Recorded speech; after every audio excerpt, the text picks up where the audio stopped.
Graça e paz, meus irmãos, tudo bem com vocês? Estamos aqui hoje para mais um episódio do Pode Testemunhar e nós estamos com uma irmã maravilhosa aqui, que eu já vou apresentá-la para vocês. Mas antes, eu preciso pedir para que vocês curtam, comentem e compartilhem esse vídeo. Mas vocês já sabem da regrinha, né? Para nós é muito mais importante que você compartilhe esse vídeo. Porque a mensagem que vai ser passada aqui através do testemunho da nossa irmã precisa alcançar pessoas. A gente precisa cumprir o ID, né? E essa é uma forma da gente cumprir. Então, compartilhe essa mensagem, tá bom? O Senhor me ungiu a pregar boa nova aos quebrantados. E agora, sem mais delongas, estamos aqui hoje com minha irmã Edileuza de Jesus, né? E hoje ela vai dar o testemunho dela. Minha irmã, como é que você está? Estou bem, graças a Deus. Sou Edileuza. A Anunciação de Jesus. Assim como o nome. Anunciando a Jesus. Tá vendo? Desde muito nova, anunciando a salvação. O amor do nosso Senhor Deus. Sou Edileuza, filha de Raimunda e Elias. Já deram um testemunho aqui, o link do testemunho deles eu vou deixar aqui na descrição pra vocês irem lá. Foi um dos primeiros, né, a estar gravando com a gente na primeira temporada. Foi uma bênção. Hoje estamos aqui com ela hoje pra estar dando o testemunho dela. Que assim, gente, o testemunho dessa irmã é uma coisa linda, um testemunho de fé, resiliência, viu? É sim, um testemunho lindíssimo. Ó, só um spoilerzinho pra vocês. Ela foi uma das primeiras na família dela, né? A primeira na família dela a embarcar aí, a aceitar Jesus e falar assim, não quero mais outra vida, eu quero servir a Cristo. E por conta da vida dela, todos foram alcançados. Então ela vai estar contando um pouquinho da história dela. Então, me conta, minha irmã, como foi? Como foi esse processo? Rapaz. Desde antes, né? Eu era bem jovenzinha, acho que eu tinha sobre 11 anos de idade. Na escola, a irmã Miralva me convidou para assistir o IBD. Sim. Eu fui na primeira IBD, gostei do primeiro IBD e passei só nas IBDs. Eu era só de domingo, só gostava de ir mais nas IBDs. Principalmente porque tinha um lanche depois da... Olha só, quando dizem que crente gosta de comer. Principalmente porque tinha um lanche. A irmã me convidou, aí eu levei minha irmã comigo para não ir sozinha, meu irmão também foi comigo. Mas minha irmã, durante o decorrer, saiu durante um tempo, mas eu continuei no serviço cristão, desde os 11 anos de idade. Não vou dizer que me converti ali naquele momento, mas era na EBD. Sim. Fui na EBD. Para a conversão, eu fui visitar uma igreja. Uma amiga minha me convidou para visitar. E lá eles fizeram uma ilustração que falava sobre o olhar para a cruz. E nesse olhar para a cruz eu me reconheci, comecei realmente a aceitar ao Senhor Jesus como Senhor e Salvador da minha vida. E desde aquele dia eu aceitei lá, mas continuei cá. Antigamente éramos Congregação Batista de Brotas, era uma congregação que ficava lá no centro. Na Americanas ali, que ali era da Congregação Batista de Brotas. Nas Americanas aqui de Jesus? Isso. Nossa! Ali tudo era da Igreja Batista de Brotas. Eles vinham fazer eventos aqui, então construíram a igreja. A gente começou ali, com o pastor Carlos. Então a gente sempre vinha. Eu gostava das EBDs, vimos para as EBDs, para os lanchinhos depois. Aí com o tempo a gente foi participando, eu fui participando dos encontros, as Mensageiras do Rei. Sim. Como eu já era um pouquinho velhinha, quando começou a surgir a Mensageira do Rei, eu não fiz todos os passos, só fiz o primeiro passo. É uma bênção, viu? Mensageiras do Reis Aí eu fui às Mensageiras do Reis, tinha encontros do GAN, da JCA. Aí sempre estava nos encontros. Sim. E quando a gente voltava dos encontros, era de noite, sempre no domingo, e tinha sempre encontro. E quando nós voltamos, eu ficava na igreja para que cada um fosse para casa. Aí eu vi os cultos, eu gostava dos cultos. Aí passei a vir também para os cultos à noite. Minha mãe e meu pai não vinham. E na igreja sempre tinha esses encontros encontro de casais, acampamentos, eu sempre convidava minha mãe e meu pai para vir. E eles nunca vinham. Nunca vinham. Todas as festas que tinha, eu convidava, mas eles nunca vinham. E nos cultos de orações, muitas vezes eu orava, a oração era sempre para que eles se convertessem. Eles fossem se convertessem. Meu pai, minha mãe, meus irmãos também, né? Porque minha irmã vinha durante um tempo, mas parou de vir. As influências do mundo acabou parando, mas eu continuei. Natal, sempre a gente fazia na igreja. Aqui. Pra mim foi uma bênção. Até que, quando eu decidi me batizar, eu sofri um acidente de trem. Eu passei na linha e o trem estava vindo para a escola e na minha pressa de vir para a escola, que eu já estava atrasada, o trem estava vindo. Então eu passei, mas que eu passei, dá tempo. Até que deu tempo de eu passar, mas só que minha mochila prendeu no trem. Então fui levar arrastada por algum tempo pelo trem. E todo mundo pensou que foi um acidente bem grave realmente, porque trem não se fala. Né? Então, eu não me lembro muito de nada nesse momento, mas acho que eu senti a mão de Deus naquele momento. Que eu praticamente não senti. Só vim acordar depois, quando já estavam me levando para o hospital. Nossa. Só lá no hospital, não, no caminho do hospital, porque atravessaram para me levar para o hospital. E aí chegou lá, a fraturar alguma coisa? Por incrível que pareça, pela graça de Deus, não quebrei nada. Isso é a mão de Deus, viu? Eu, no momento que eu teve acidente, a única coisa que eu me lembro foi de ser arrastada. Não é arrastada assim, sabe quando você sente que puxada? Então eu me senti puxada, mas não senti dor na hora.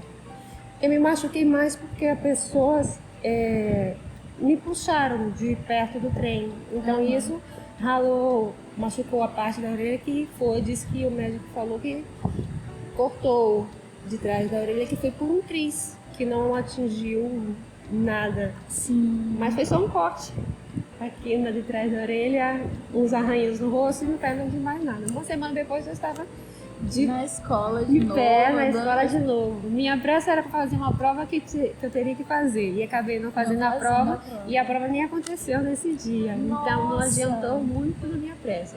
Mas foi um milagre, né? Um milagre, porque um acidente que é aparentemente grave. Eu saí só com alguns arranhões e nada mais. Nada faltando. Só os materiais escolares, mas isso repõe depois. Isso aí é o mínimo. Então foi uma bênção, foi o meu maior milagre. Sim. Então logo depois desse dia eu decidi me batizar. 27 de novembro de 1999 foi quando eu decidi me batizar. Já estava frequentando a igreja há um tempinho. Aí eu decidi que ia ter batismo no final do ano e o pastor perguntou: quer se batizar? Eu disse: vou batizar. E como foi, assim, normalmente o terror da gente eu acho que nem tanto o batismo, mas a profissão de fé. Eu fiquei muito nervosa na minha profissão de fé. Não é que nem a do pastor Jamison, não, foi mais suave, mas eu fiquei nervosa. Não, a do pastor Jamison é uma sabatina, viu? Não foi que nem a dele, não, mas foi... Eu fiquei muito nervosa na hora, realmente, mas aconteceu, foi bem, porque eu estava aprendendo. Me preparou antes, sim, pastor preparou processo antes. de discipulado, né? Foi tranquilo. Pela vez a minha eu fico preocupada quando faço o dia. Se fosse agora, eu estava mais nervosa. Olha, ainda bem, então. Mas... Foi tranquilo, a profissão de mas só que a gente sempre surge aquele medo. Será que eu vou conseguir me manter firme na igreja? Sim. Vou me batizar. Eu era adolescente, eu me batizei ainda. Então eu ficava com esse medo. Será que eu vou me manter firme? Será que eu não vou me desviar no futuro? E sempre foi esse medo, até a hora de descer as águas, sempre foi esse medo meu de não me manter firme. A gente sempre ouve histórias que você segue um caminho, e quando se desvia, o pecado é maior, você... Então de voltar, de voltar. E eu não queria correr o risco de sair e de voltar. Esse era meu medo. Então até a hora de descer as águas, propriamente dita para levantar. E eu sempre tive esse medo. Mas quando eu levantei, continuei firme e forte na presença de Deus. Até hoje. Até hoje. E até o dia que Deus nos levar e nos encontraremos agora. Aí, acho que daí o dia foi Só vitória, né? Só bênção. orando pela minha família. Acho que o maior dificuldade, e acho que a maior dificuldade para muitas das pessoas são as famílias. Sim. Minha família não era cristã. Minha família, todos eles não eram cristãos, só eu era cristã. Recebi o nome de beata muitas vezes porque deixava de fazer alguns compromissos que eram fazer com eles para estar na igreja. Era beata. Minha mãe me chamava de uma beata. Era horrível para chamar ela me chamando e às vezes machuca quando você diz assim muitas coisas. Que ela queria que eu fizesse uma coisa, mas eu não queria. Queria seguir outro caminho. Até mesmo antes disso, ela era católica e a gente fez primeira comunhão, catolicismo, esse batismo que o católico faz, mas aí quando eu comecei a frequentar, ela fez porque eu escolhesse. Ou ia para a igreja católica com ela, ou continuava Na Batista. Aqui. Então, continuava batista. Nunca. Vamos dizer assim que lá nessa denominação não tinha algo que não me agradava, vamos dizer assim, para falar de religião. Isso. Então não me agradava. Então quando ela mandou eu escolher, eu escolhi ficar cá e permaneci firme cá. E foi a melhor escolha? Foi a melhor escolha. Agora a luta passou a ser por eles, para a conversão deles, eles voltarem a aceitarem Jesus como Senhor e Salvador aqui. Sempre havia o convite para participar dos cultos, mas quando minha mãe era bem radical logo no princípio, pela religião que ela frequentava, e não queria vir. Meu pai não frequentava religião nenhuma, mas bebia muito e nunca parava muito em casa. Sim. Então eu sempre orava por eles. Era sempre minha oração. As irmãs até dizem que eu só orava que meu pedido de oração era sempre pela minha família. Sempre pela minha família, sempre foi por eles. Acaba Até que, né, quando a gente encontra com Cristo, nosso maior desejo é que aqueles que a gente ama também tenham esse encontro. Porque a gente sabe o quão bom é. Então eu tinha isso em mente, de que trazer eles para a presença de Deus, mas eu não podia falar muito, porque eu era sempre criticada. Era assim, mas mesmo assim acho que ficava, né? Do que a gente fala da Por mais pessoa. que a gente não seja recebido ali no momento, né, como a gente gostaria, né, de a pessoa parar e tentar ouvir, mas aquela semente ela é plantada e uma hora ou outra germina.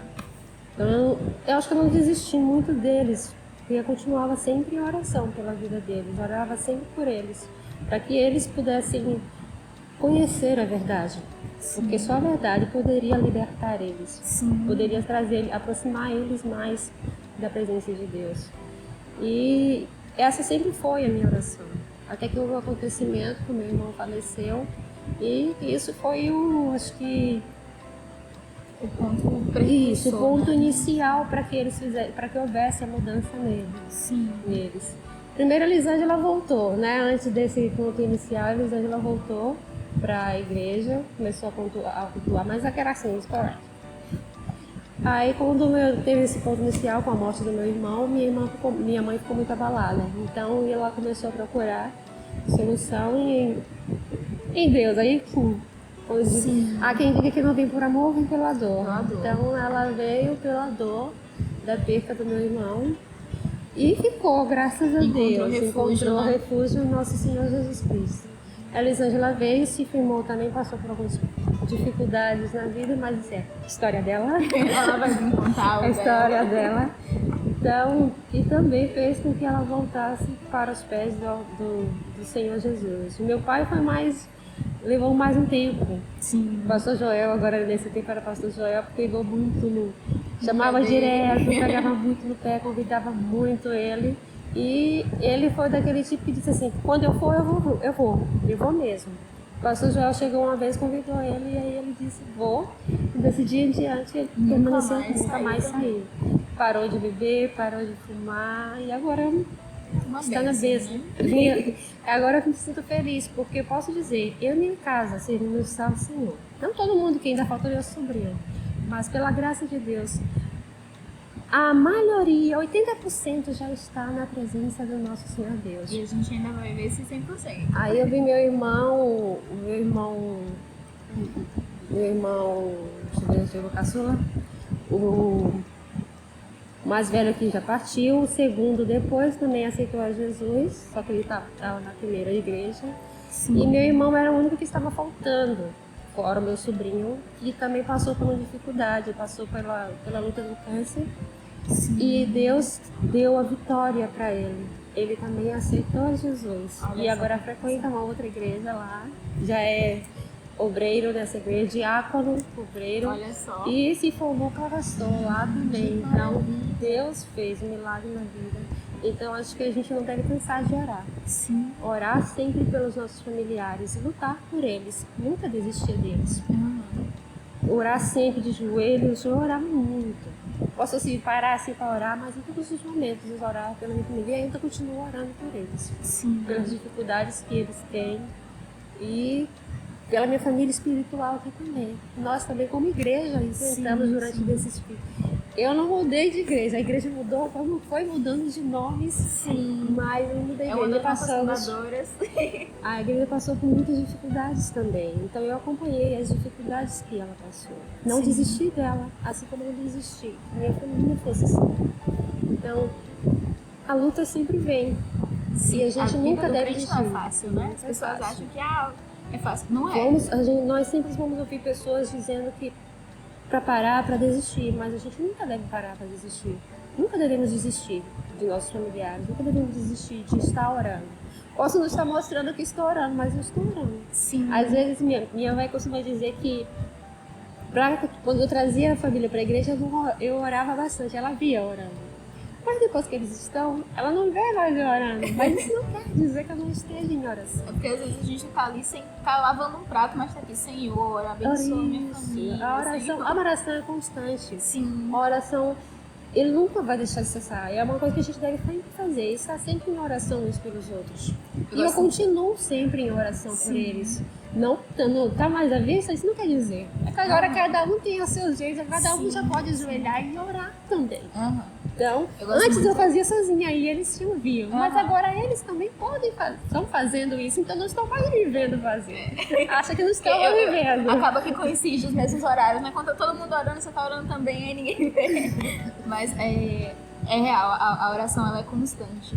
Eu me pego muito andando na rua e aí, de vez em quando eu tô assim, tem uma coisa que tá me incomodando muito.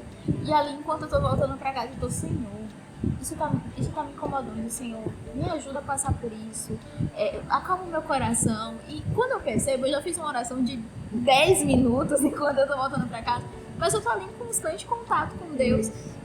Não preciso estar ajoelhado. Claro, o ajoelhar, né, é um momento de concentração, você tá sozinho no seu quarto, uma conexão entre você e Deus, um momento específico.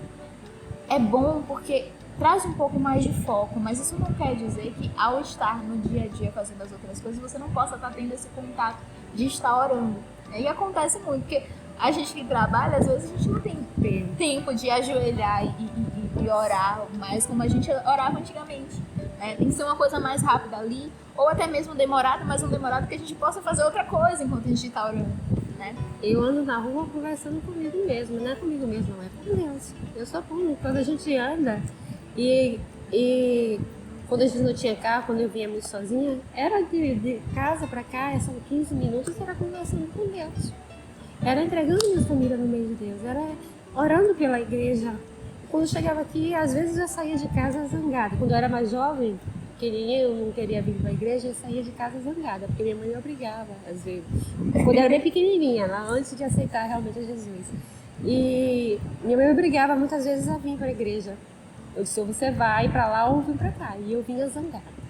Eu me lembro que eu saía de casa zangada. Caminho, aí já ia melhorando. Quando chegava na igreja, eu já não estava mais zangada. A zanga já passou.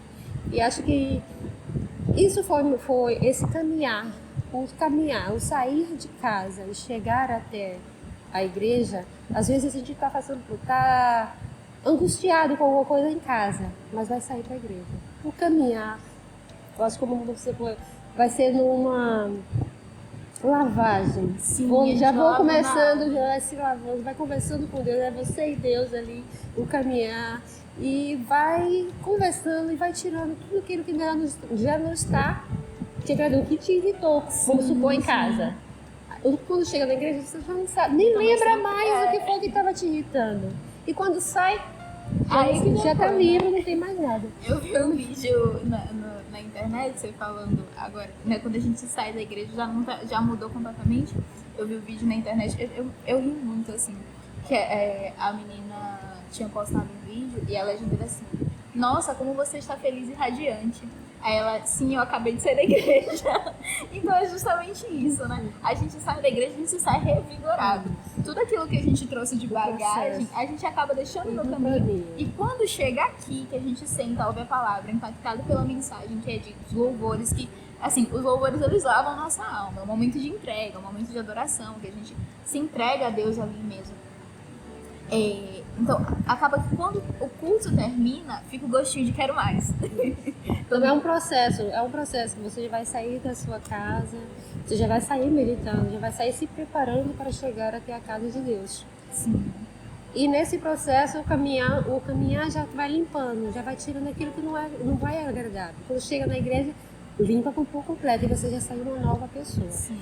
Mas para aquela pessoa que sai de casa, não deixa Deus trabalhar na sua vida, vai sair da mesma forma. Então para mim, o caminhar de casa até aqui é um processo que me faz de purificação, de limpeza, e quando chega aqui a limpeza é completa com o fim da palavra de Deus, que vai me transforma a cada dia.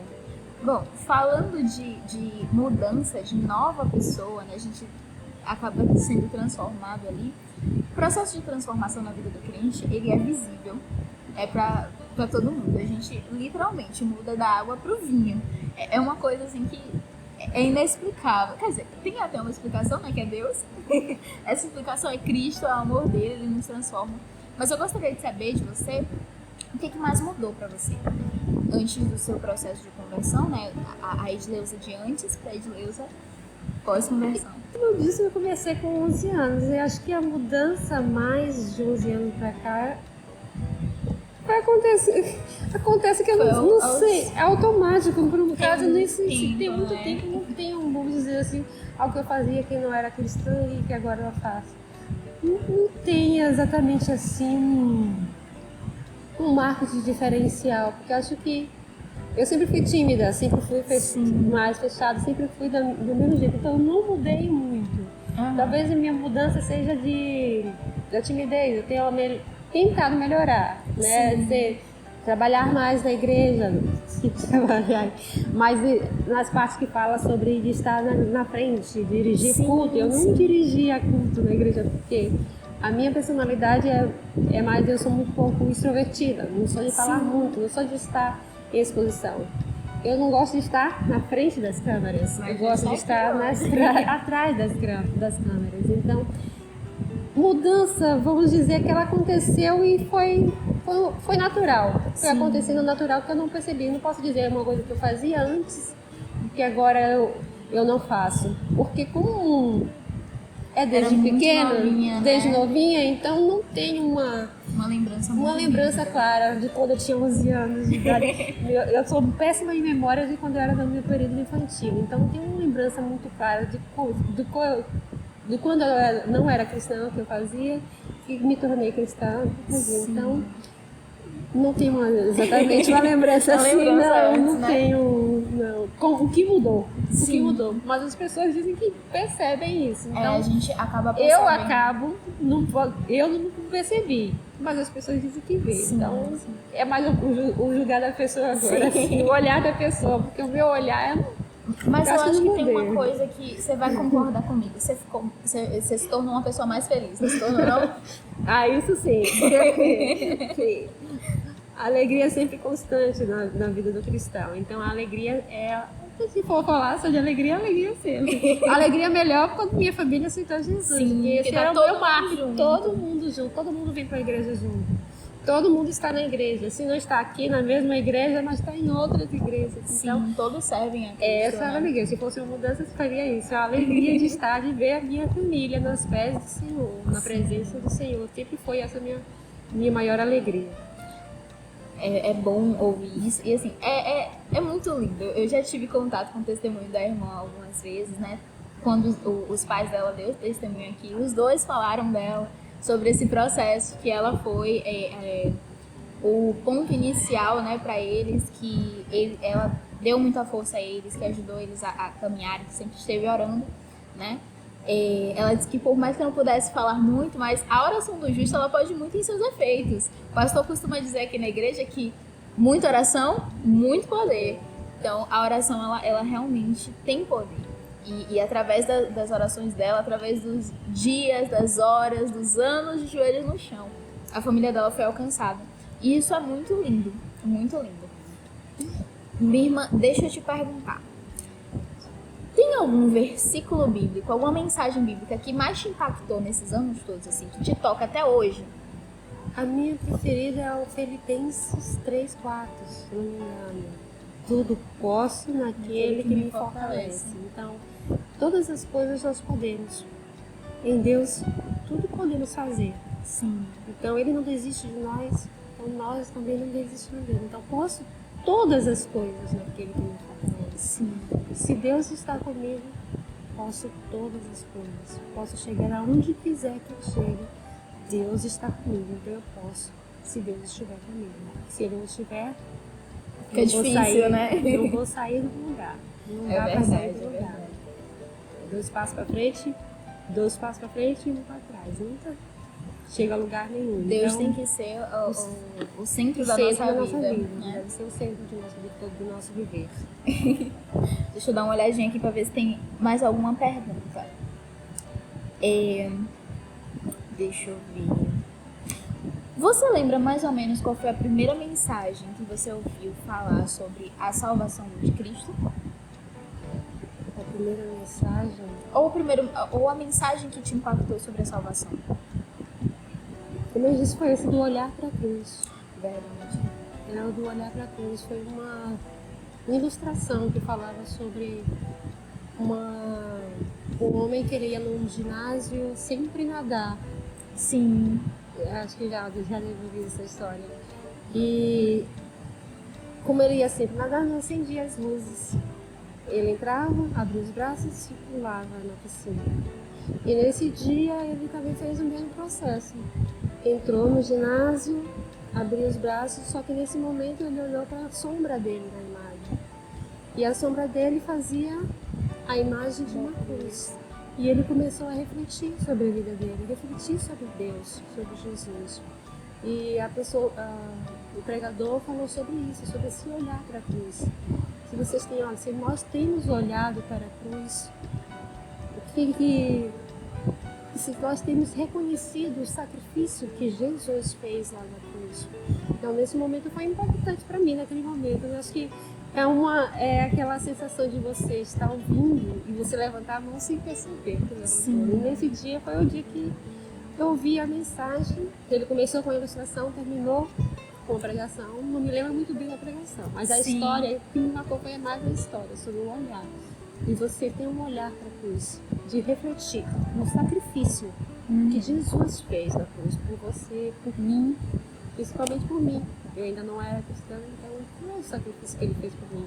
Será que eu reconheço esse sacrifício? Será que eu tenho pensado nele constantemente? Sim. Parado Essa é uma para pergunta pensar? muito importante, principalmente para a geração atual. A gente tem visto uma geração que tem se entregado completamente aos prazeres do mundo e que são cristãos só de boca. Né? Mas e no meu interior? O que eu tenho feito? Eu tenho reconhecido de fato o sacrifício de Cristo? Porque assim, se a gente para pensar um pouco no que foi o sacrifício de Jesus, poxa, não foi fácil, né? Eu costumo dizer quando eu vejo algumas coisas assim na internet, a internet tá aí, a gente vê uma geração realmente se entregando, né? E normalmente eu sempre digo assim, cara, O sacrifício de Jesus não foi fácil. Ele não se entregou na cruz porque era bom, nossa, maravilhoso. Vou morrer aqui de braços abertos, pendurado numa cruz, com pregos nas mãos e nos pés, porque, nossa, a sensação é ótima. Não foi fácil, não foi bom. Jesus, a Bíblia relata que Jesus suou sangue. Jesus chorou porque ele sabia o desespero, né, da morte, a dor que seria morrer. E ver uma geração como a minha, né? Eu tenho 21 anos agora, e ver a minha geração se entregando ao mundo da forma como está se entregando, poxa, essa pergunta que você faz, esse momento que você traz agora, é realmente um momento extremamente importante da gente parar e pensar.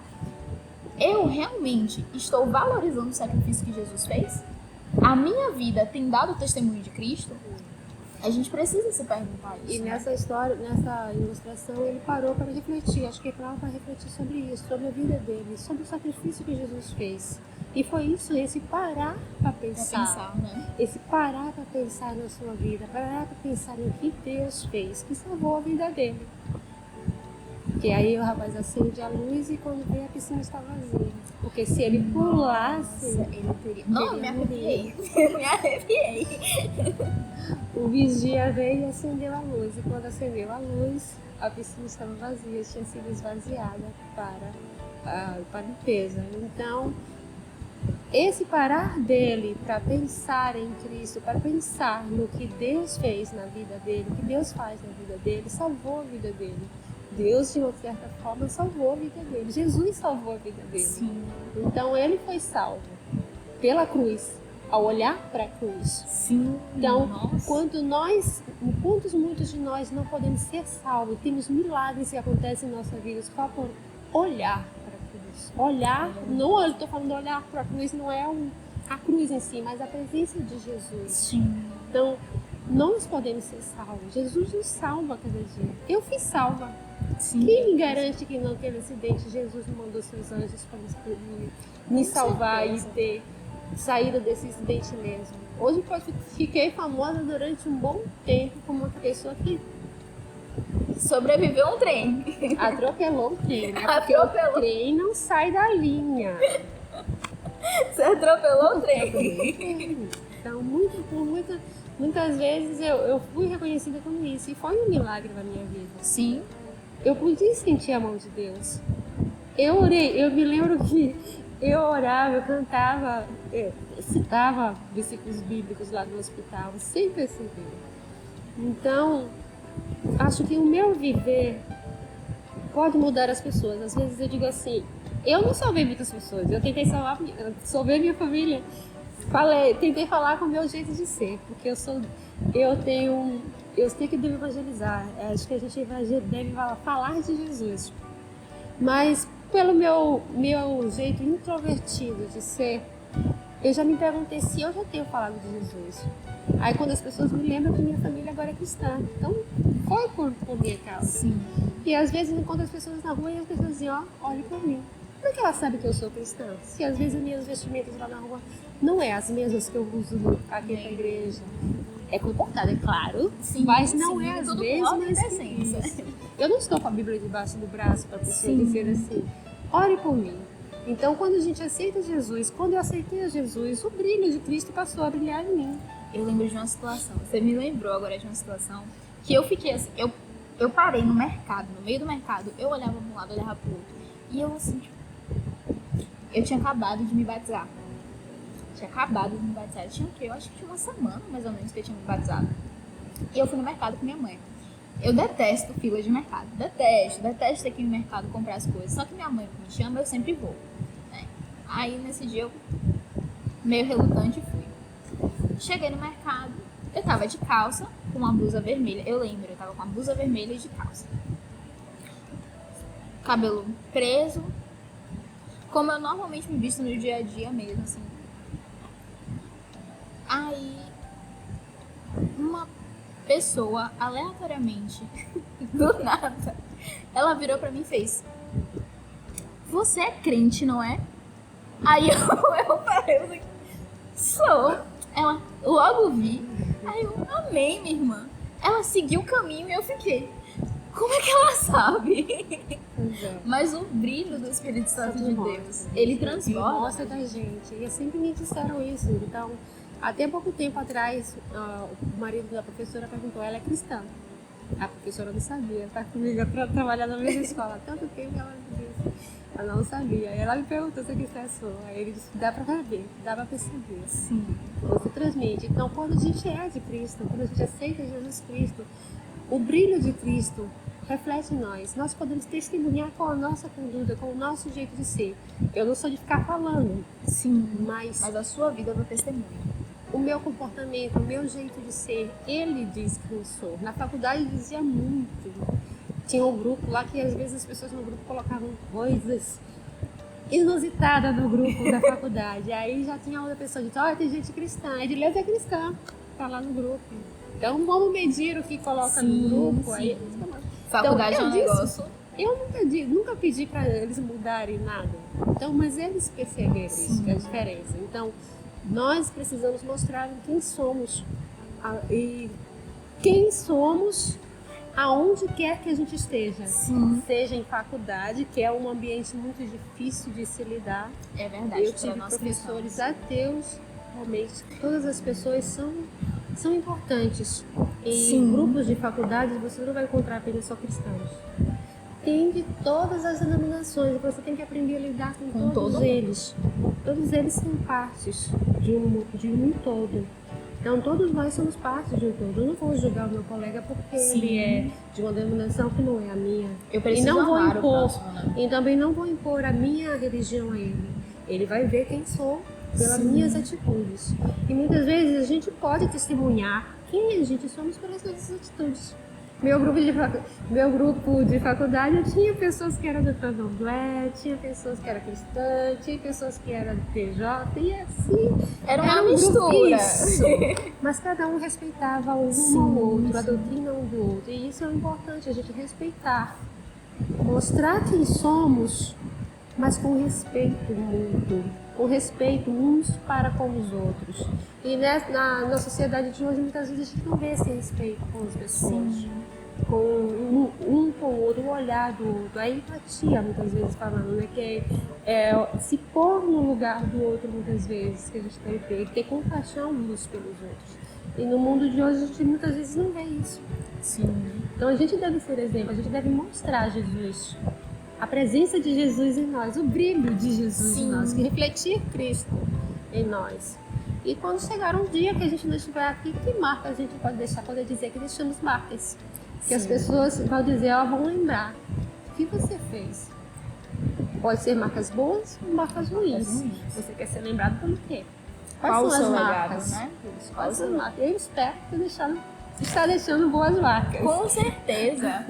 Como serva do autismo. Não sou perfeita, eu sempre Não cometerei erros. Mas eu espero estar trilhando o caminho certo. Eu sei que muitas vezes posso cair durante esse caminhar. Mas que Deus me dê força. Deus sempre nos dá força para não desistir da caminhada cristã. Eu estava editando uma das mensagens pastorais esses dias e o pastor, ele usa muito de ilustrações, né? A gente bem sabe, o pastor João, isso aqui, ilustrações, é um negócio de louco. Mas, e ele falando, né, sobre a caminhada cristã mesmo, e aí ele citou uma frase que é assim: um carro percorrendo uma viagem, né, fazendo uma viagem, é normal que ele fure o pneu, né, que o pneu fure, né, durante o caminho. Agora, não é normal que toda hora o pneu fure. E aí, ele traz isso num contexto da vida cristã. É natural que o homem peque, porque nós somos pecadores. O que não é normal é que o pecado seja algo comum em nossa vida, constante. Pequei hoje, amanhã eu tô pecando de novo, e de novo, e de novo, e de novo, e de novo, e de novo, numa constante. Isso precisa ser algo que aconteça uma vez perdida na vida. E se possível que não aconteça. Né? Mas como a gente sabe que somos pecadores, é algo que a gente precisa fugir ao máximo, né? Do pecado em si. Então, é muito importante a gente ter os nossos olhos voltados para Cristo.